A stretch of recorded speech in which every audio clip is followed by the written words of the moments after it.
Wazazi wengi tumekuwa tukidharau swala nzima la elimu ya dini. Swala la madrasa, wazazi wengi tumekuwa nyuma. Swala la madrasa, kufundisha watoto madrasa, tumekuwa watu ambao kwamba tumefanya kitu hichi ni kitu kama yani isiyokuwa na maana, kama hakina kazi.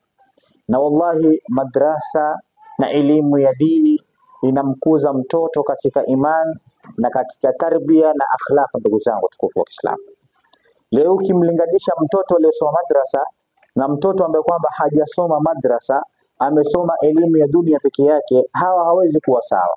Kwa sababu katika madrasa mtoto anafundishwa birrul walidain, anafundishwa kwamba kuwatii wazazi wawili.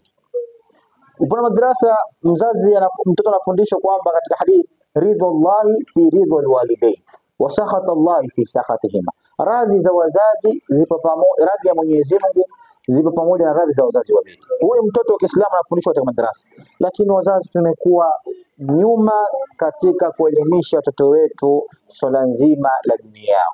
Mtoto yuko tayari kuhifadhi muziki, mtoto yuko tayari kuhifadhi uchezaji mipira, lakini mtoto hayuko tayari kuhifadhi Qur'an, hayuko tayari kuhifadhi maswahaba, hayuko tayari kuhifadhi majina ya Mwenyezi Mungu Subhanahu wa Ta'ala. Leo hii tukisema madrasa nyingi wallahi ni madrasa ya kimaskini.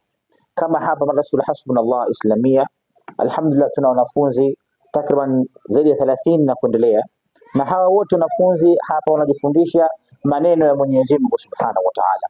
Si madrasa hii, madrasa nyingi tu zina changamoto, wazazi kushirikiana na walimu, na hii inaleta mmomonyoko wa maadili katika watoto wetu wa Kiislamu. Ndugu yangu mtukufu wa Kiislamu, nasaha yangu na usia wangu kwa wazazi ni kuweza kushikamana watoto waweze kujua dini yao, waweze kujua misingi yao ya Kiislamu. Leo hii mtoto wa Kiislamu kumwambia ma huwa arkanul Islam, ni ngapi nguzo za Kiislamu, mtoto afahamu.